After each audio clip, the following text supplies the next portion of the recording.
Bonjour papa.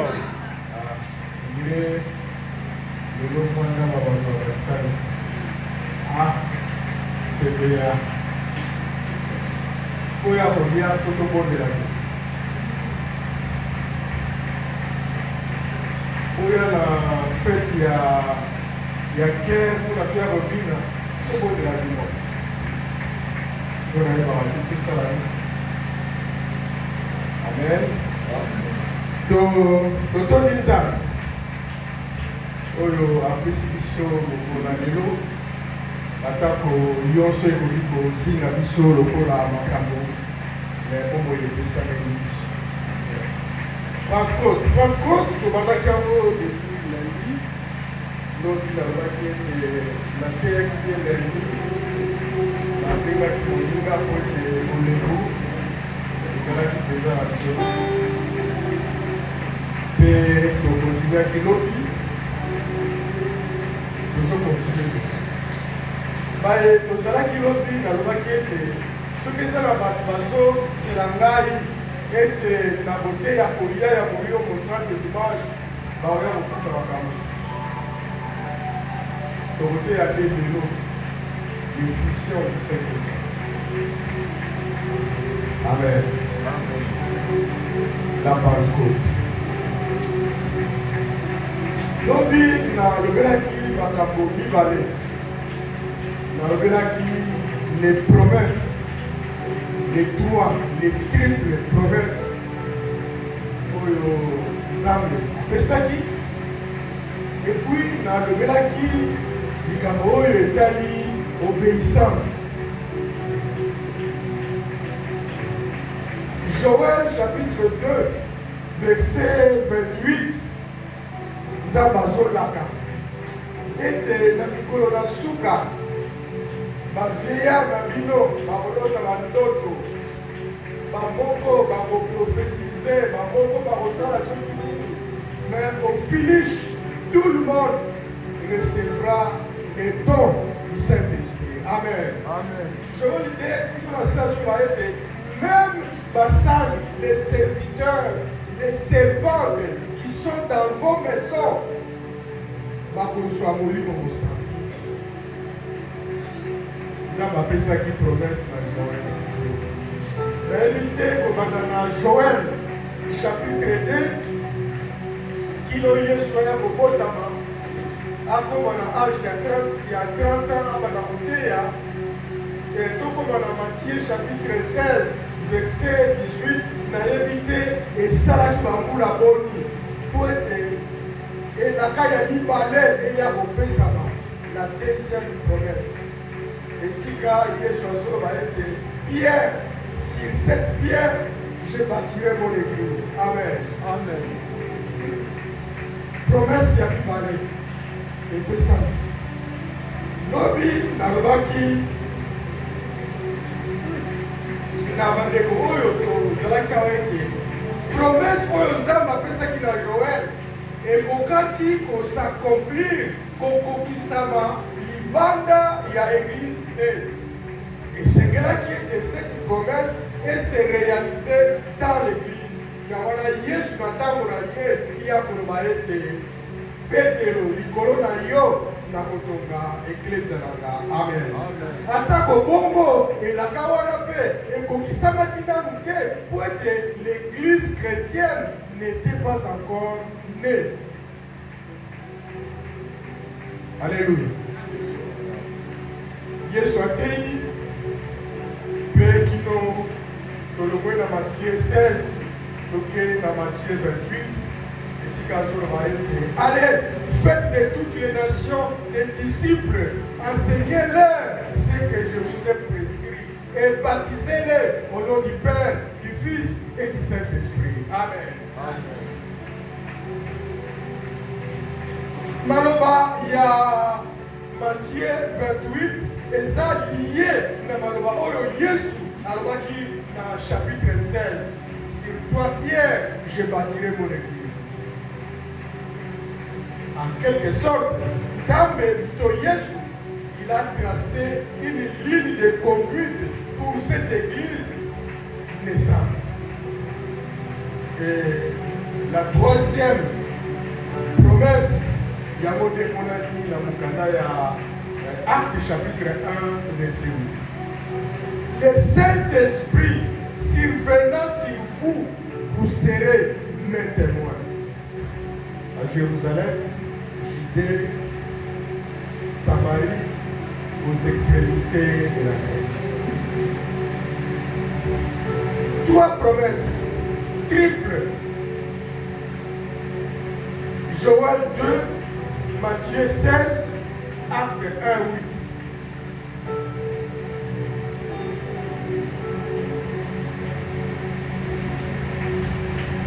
Les promesses. Puis dans l'obéissance. Personne ne peut prétendre qu'on soit Molimo Monsanto s'il n'est pas obéissant à Dieu. Bible le Saint-Esprit est donné à ceux qui obéissent, à celui qui obéit. Na yende Molimo Monsanto et qu'on peut ça.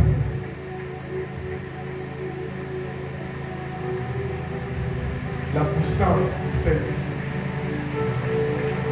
Et aussi, j'avais dit hier que le Saint-Esprit n'est pas seulement une puissance. Non, c'est aussi une personne. La troisième dans la divinité. Nous avons, nous, les chrétiens protestants, mais dans le christianisme, nous croyons à la Trinité. Il y a un Dieu en trois dimensions. Il est Père, il est Fils et il est Saint-Esprit. Amen. Nzambe asalaki na ebandeli. Il a créé, il a tout fait. La présence, il y a Mwana et il y a Saint-Esprit. Mokili ekomaki lolenge ekomaki et Yesu ayaki pour accomplir une mission de rédemption. Il y a sali. Et le Saint-Esprit ayaki pour accomplir, à accompagner cette église naissante. Yangwana na mukana ya liki les jours va être Yesu azor va être. Il est avantageux que je m'en aille. En sorte que le Saint-Esprit aille. Où est ce qui molimo mosoki Yesu amataki tena likolo molimo mosanto lingaki aille. Mais cela qui est avantageux pour nous et que Yesu amatazo banaye pour que il a accompli sa mission, la croix. Et c'est là qui était molimo mosanto aille na tango ya soupe. Nous vivons maintenant le temps du Saint-Esprit. Amen. Amen. Le temps du Saint-Esprit. Vous recevrez une puissance et vous serez maintenant. L'évangile, c'est une puissance. Romains chapitre 1, verset 16-17. Je n'ai point honte de l'évangile. Car c'est une puissance de Dieu pour le salut de quiconque croit.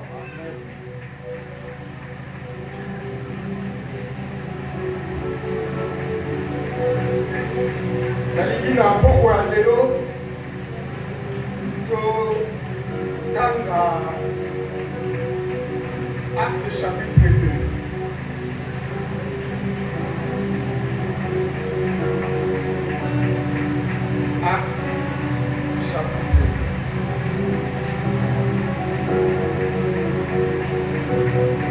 Okoki kozwatango na ndako otanga nyonso kilo na chapitre 40.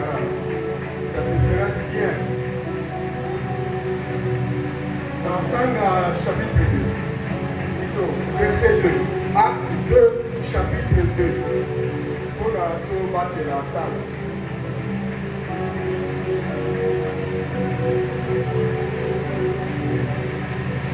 Ou alors, dans le chapitre, dans verset 1. Dans ya Pentecôte ekomaki bandimi nyonso basanganaki esika moko. Na mbala moko makelele euti na likolo ezalaki lokola mopepe makasi etondisi ndako mobimba esika bango bafandaki.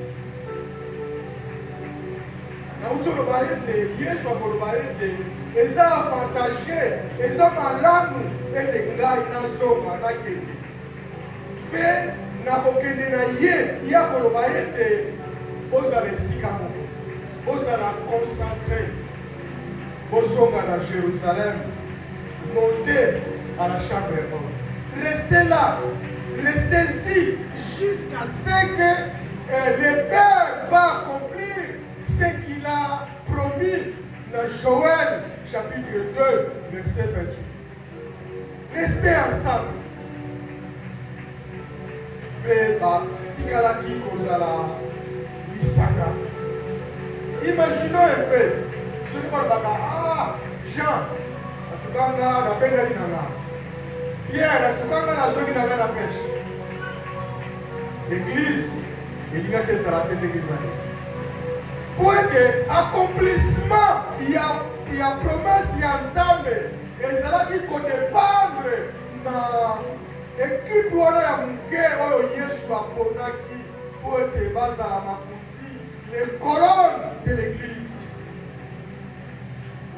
Je vous dis encore en disant que promesse ya Joël et sengelaki kaka ezala accompli dans l'église et non dans libanda ya église. Yamana Yesu akoloba ete restez ensemble jusqu'à ce que le Père enverra le Saint-Esprit. Yamana Acte chapitre 2 verset 1 et je vais ete bafanda ki esika moko kozela. Français azoloba tout à coup bayoki makelele oyebi accident ya mutuka ezalaka tout à coup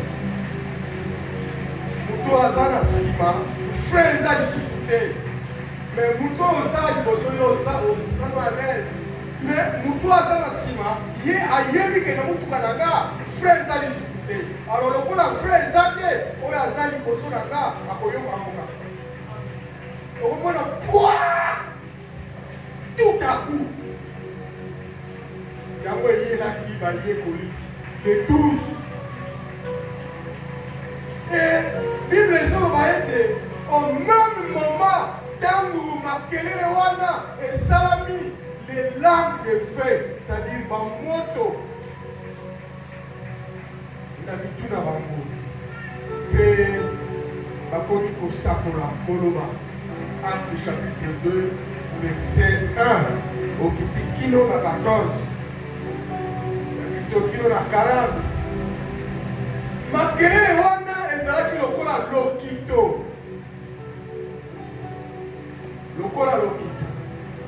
or nzambe non azaka nzambe. Il a voulu être effusion, il y a Saint-Esprit et Salama dans le moment de Pentecôte. Pentecôte, il y a des juifs et Zalaki, une fête, il y a sémence. Oya loni ndunda, oya loni bilolo, oya loni sokidini. Et baye nango na fête wana na Jérusalem. Bauti na mboka ya zinga Jérusalem et Zalaki ya motonda. C'est à ce moment que Dieu a voulu manifester sa toute puissance. Amen. Et l'okito et yokanaki dans Jérusalem. Oyebi ata biso andengene koza a soki kaka makelele moko ya makasi eyokami na coin losambo ekota mokulu oyoko bonga lokola naza papa Michel nga naza mokonzi ya bato oyo basungaka na église nakende na kwa nakende kotala eza nini ose lokola azalaka akomimela yebe akerotala ezali yango lokito wana yango wana tout le monde qui était dans Jérusalem à ce moment va se diriger vers la chambre haute pour aller comprendre exactement c'est quoi pour être lokito ya lolenge wana eyoka wana noté. Amen. Amen. Les langues de feu na mitu ya bato mpe bible ezokoloba ete babandaki kosakola koloba na minoko ya bato nyonso bayaki na fete ya semence na Jérusalem. Muyombe akomi koloba kiswahili oyo ayebi te, mungala akomi koloba munoko ya bayansi ntango baye bazalaki etone komona ete mais ces gens kasi bango nde bato bazalaki na moto oyo tokendeki ekobomaki mpe bayokaki bango koloba na minoko na bango. Le Seigneur a voulu transmettre un message clair na moko oyo ayaki na fete ya Jérusalem. Amen. Yango wana biso na missiologie tolobaka ete pour mieux pénétrer, pour mieux faire pénétrer l'évangile, il faut prêcher la personne dans sa langue. Soki nalobi nateya bino na lingala na koteya bino malamu koleka ke soki nalobi nabanda koteya bino na anglais. Mutu oyo ayebi anglais te okozwa mutu mosusu wana ete ngai nazali koteya na anglais yo banda koteya na yo banda kokoloba na lingala message na yo ekozala biaisé. Même ata nazwi moto ayebi koloba lopoto malamu nga nazali koteya na lingala mais message na nga ekozala toujours biaisé po ete la compréhension oyo ezobima na mutu na nga yango te ekoya komonana na moto azali kosala yango traduire na monoko ya français. Nous conseillons dans la missiologie teya moto na monoko na ye yango wana tokomona ete les missionnaires qui sont venus de très loin basala effort ete balobaki kongo baloba lingala po ete bayebaki baza na un message qu'il faut transmettre. Et c'est ce que Dieu a fait. En fait, Dieu, c'est les grands maîtres. C'est les grands maîtres. Bato bayokaki mpe balobaki basakolaki nyonso elobamaki mais na verset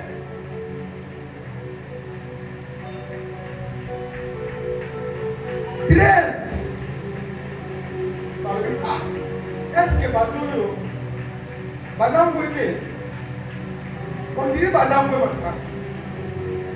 Amen. Yango wana l'évangile est une folie pour ceux qui ne connaissent pas Dieu. Les affreux. Balangwe masaka. Pour être bazo umela. Pétero, Pierre, le Péreux. Moto azalaki kobanga banga. Moto yo awanganaki Yesu Masiya. Le Péreux Pierre, il va se lever pour dire non, il est encore 9 heures. Ces gens ne sont pas ivres. C'est là où Pierre a se conduit à Koti, à Zumaloba, et il a fait un discours magistral devant les Juifs. Encore ces gens ont besoin de la mais ils ont kokisama maloba oyo mondo oyo bino okomaki le fils de Dieu maloba oyo alobaki yango nde lelo ezali kokokisama. Pierre, il a prêché, il a parlé, il a enseigné. Dans verset Na verset 37, Sima, il y a discours, il y a Pierre sur la mort du Christ, sur sa résurrection, sur les promesses de Dieu. Na verset 37, quand Yoki pète le Kosakola par la puissance du Saint-Esprit, homme ou frère, que devons-nous faire? Ndeko, tosala nini? Sima ya koyoka maloba yonso oyo outi koloba. Nalingi tanga oyo ezalaki eyano ya Petro.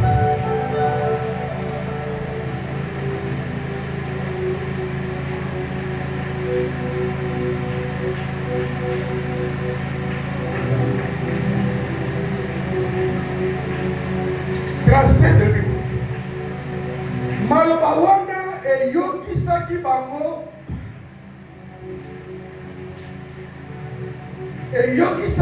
bango, pasi na mitema. Bongo batuni Pierre na bantoma mosusu, bandeko tosala nini? Pierre azongiseli bango, bobongola mitema. Pe moto na moto na kati na bino azwa libatisi na kombo na Yesu Kristo. Bonzambe alimbisa bino masumu pe akamela bino molimo mosanto. Amen. Que devions-nous faire? Petro akozongisa maloba ete repentez-vous, repentez-vous.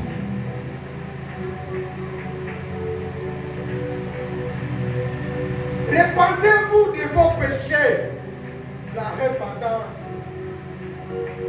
Et soyez baptisés au nom de Jésus-Christ. Et le Père vous donnera le Saint-Esprit. Amen. Amen. Ce que Dieu a fait avec les apôtres et les disciples, les 120, yangote asalaki na bayuda yoso oyo bayaki na utolo baete effusion du Saint-Esprit oyo esalamaki avec les apôtres. Il y avait des langues de feu oyo emonanaki likolo ya bituna bango pe moko na moko amanaki koloba na minoko mosusu. Pe tango Petelo azali kozongisa eyano na motuna ya bayuda oyo bayaki tosala nini ya koloba ete bobongola mitema botika masumu babakisa bino mpe na nsima bokozwa molio mosantu. Amen. Amen.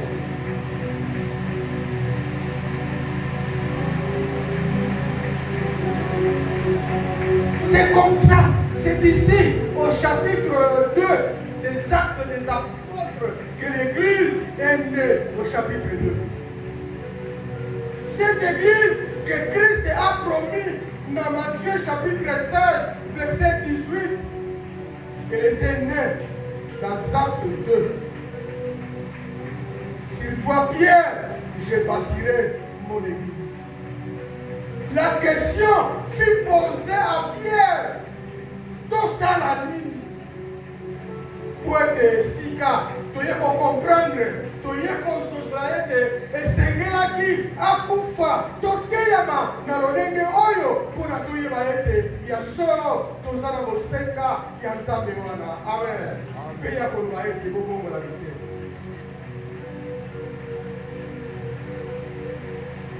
Ils ont ressenti leur misère.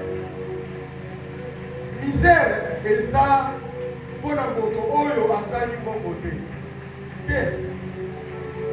Des fois, moto azali mbongo aza le bienheureux que moto azali mbongo oyo azali ko kanisa ete Yakoki na nyonso. Or, c'est un pauvre, un misérable.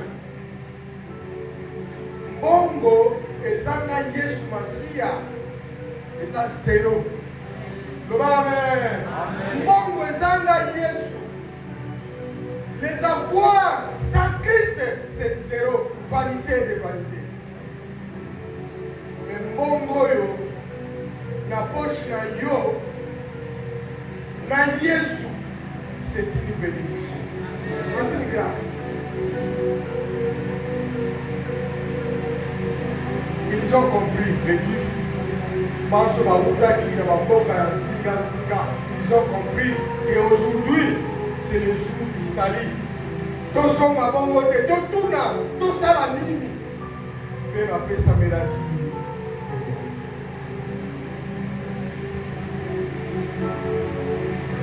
le livre des actes, c'est le livre de l'Église. Actes des apôtres. C'est le livre de l'Église.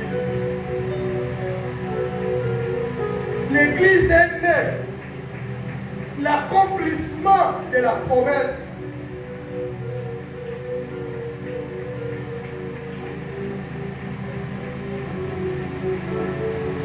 De l'autre, on va dire. Bon, la beauté, celui-là, bon, la beauté. Nazana performer traiter avec moi pour savoir qui parmi nous sont des fils et des filles de Dieu. Nazana performer traiter pour Nayeba qui parmi vous sont réellement, véritablement des enfants de Dieu. On ne peut pas prétendre recevoir le Saint-Esprit si tu n'es pas un enfant de Dieu. À tous ceux qui l'ont reçu, à tous ceux qui croient en son nom, il a donné le pouvoir de devenir enfant de Dieu. C'est lui, celle qui est l'enfant de Dieu. Yohanande, après ça, le pouvoir, à ça revêtu par la puissance du Saint-Esprit. Aujourd'hui, on n'a pas besoin d'être les lampes de feu et il y a le tout dans le mission. Non. Mokoloya, révérend Galata, Tati, il nous a dit le Saint-Esprit, la puissance de Dieu n'est pas dans les criers. Wabi nataka nazali banda nazoloba Victor azana eloko nzambe mais ndenge azoganga ndenge wana soki nga na bandi koganga ndenge wana na ntango tokozonga na nga il faut baluka baya moto baluka bafixe babadotia ngai na polisi.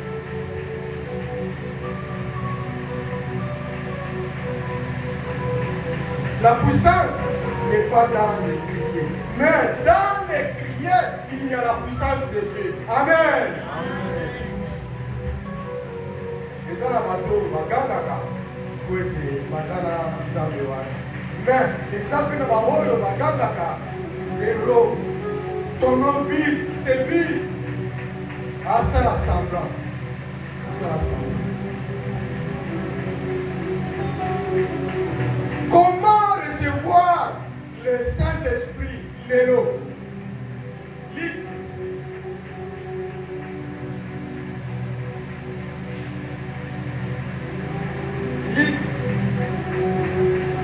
Luc chapitre 11, verset 13. 13, 12.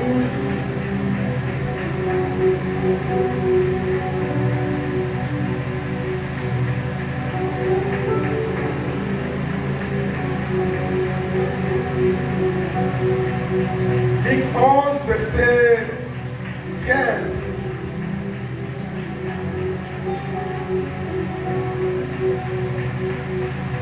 Soki bino bato ya mabe, boyebi kopesa biloko ya malamu na bana na bino, tembete biloko ya malamu na bana na bino, tembete tata ya likolo mpe akopesa molimo mosanto na baoyo basengi ye.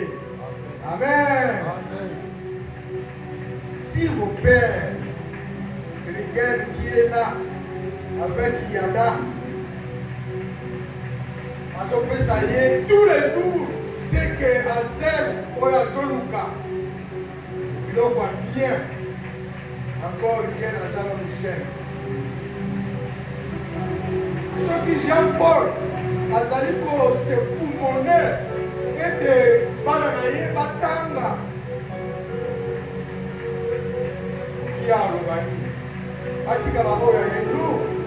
Il faut ça la tout point de l'ONU. Bas à la ministre, ma maman, première dame. Donc chacun de vous, comme mère, père, vous faites des choses de telle manière que vos enfants passent à la malade pour les gars. Ce qui a 5 minutes, les autres, on peut saluer au paquet. Les scorpions, on peut saluer. À combien plus forte raison le Père Céleste donnera à chacun de vous le Saint-Esprit à la salle des mains. Amen. À la salle des mains. Vous voyez, mon livre, où il y a quitté na bayekoli va senga quitter. Mais c'était dans la volonté de Dieu. Dieu a voulu concrétiser sa promesse. Il y a Joël 2. Il y a allez-vous, restez ensemble dans la chambre haute. C'est Dieu qui a voulu. Mais après, Bible va demander, on vous donnera. Si nous savons donner de bonnes choses à nos enfants, à combien plus forte raison Dieu donnera à celui qui demande le Saint-Esprit. Nazokoma na kanisi na balabine botia maboko likolo nani azana molio mosanto mais yo yebi est-ce que réellement tu as le Saint-Esprit? On suppose mutuoyo azali na molio mosanto asamona na nzambe et moto oyo azali mwana na nzambe eliko na baete ya tosaka nzambe. Amen. Est-ce que tu es l'enfant de Dieu? Jean chapitre 1, verset 12. Est-ce que yo to sagata? Pour être Acte chapitre 5, verset 32, l'Esprit de Dieu est donné à ceux qui obéissent. Et pesa makana moto oyo atosaka moto oyo azali kotosa. Vous savez quoi? Ce qui oyoki moto oyoki maloba na nzambe Nalisungi, Molimo Santo a convaincre hier. Le Saint-Esprit n'est pas encore dedans dans sa vie, mais à convaincre Moto et que tu vis dans le péché. Et ce qui Moto est convaincu, alors bien que je m'incline, Nayabi yo lokola mon konzi, Moto wana asali repentance. Moto wana atosi nzambe pour yoki maloba na ye. Au même moment, le Saint-Esprit ayaka na bongo ya moto wana. Mais maintenant c'est quoi le problème? Nakoki kozala ete naza baptisé dans le Saint-Esprit, mais il faut être Molimo Mosanto akola kati na ngai. Comment vivre dans le Saint-Esprit? Il y a un qui comprend que Oyo, Azaka Moutanzambe, Oyo, Azana Molimo Nzambe, pour aider à développer une intimité profonde avec le Saint-Esprit. Hier, je vous ai dit que le Saint-Esprit, c'est une personne de la divinité, le troisième. Il parle, il écoute, ayoka kamawa, mbala ebele, toujours yoki sae mawa quand il parle. Oh, Daniel, va à droite, va à gauche. Mais à cause il y a égoïsme dans ngai, au lieu de na droite, pour que na yoki mongongo ya nzambe, mais na ke na gauche. Beaucoup dans notre vie, nous allons yoki ça, au lieu de mawa. ete azali koloba me tozali koyoka ye tokozonga na mateya ya lolenge wana na mikolo ezali koya. Comment développer mon intimité avec le Saint-Esprit? Comment grandir dans le Saint-Esprit? Le Saint-Esprit nous accompagne. Nous sommes accompagnement. Et c'est là que nous sommes à Jésus. Il est avantageux que nous sommes pour être mon mon santo. Il est accompagné de nous jusqu'à la maturité spirituelle. Et en attendant l'enlèvement. Amen. Si vos pères bayebi kopesa biloko ya malamu epai ya bana na bango, à combien plus forte raison Dieu donnera le Saint-Esprit à celui qui demande. Est-ce que ça a tout le monde n'a pas parlé l'eau? Alléluia, Senga, Molio Moussan, et pas il Est-ce qu'il y a quelqu'un aujourd'hui, ce soir, qui veut demander la présence du Saint-Esprit dans sa vie? Amen. Merci.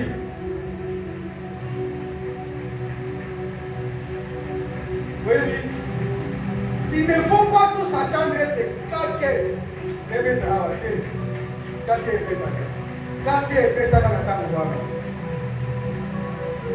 aujourd'hui, l'Église chrétienne marche dans la foi.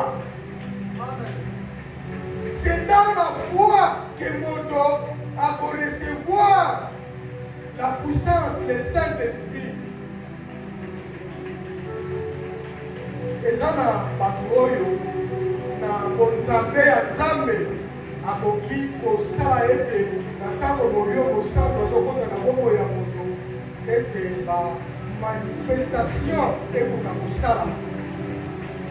Me eza mpe na bonzambe na ye molimo akoki kokota na bomoi ya moto sanke ezala na bamanifestation moko ya soki ya lolengeli.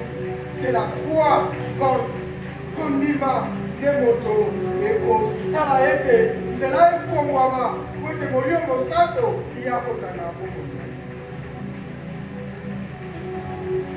L'obéissance, la consécration. On ne peut pas recevoir le Saint-Esprit sans qu'il bomoi na yo ezali consacré dans Nzambe te.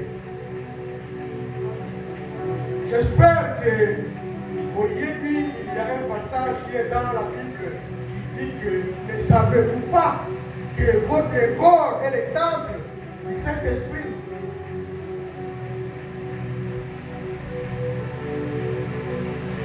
Amen.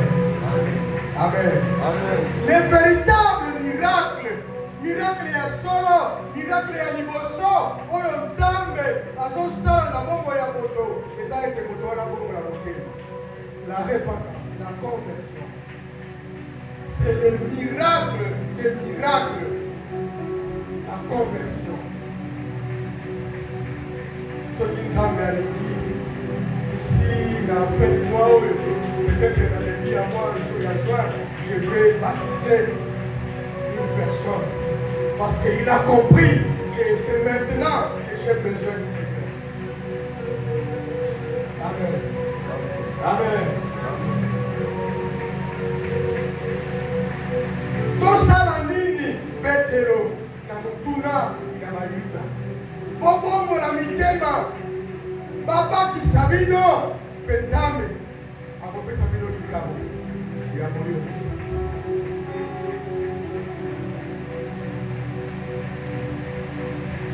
Totelemi.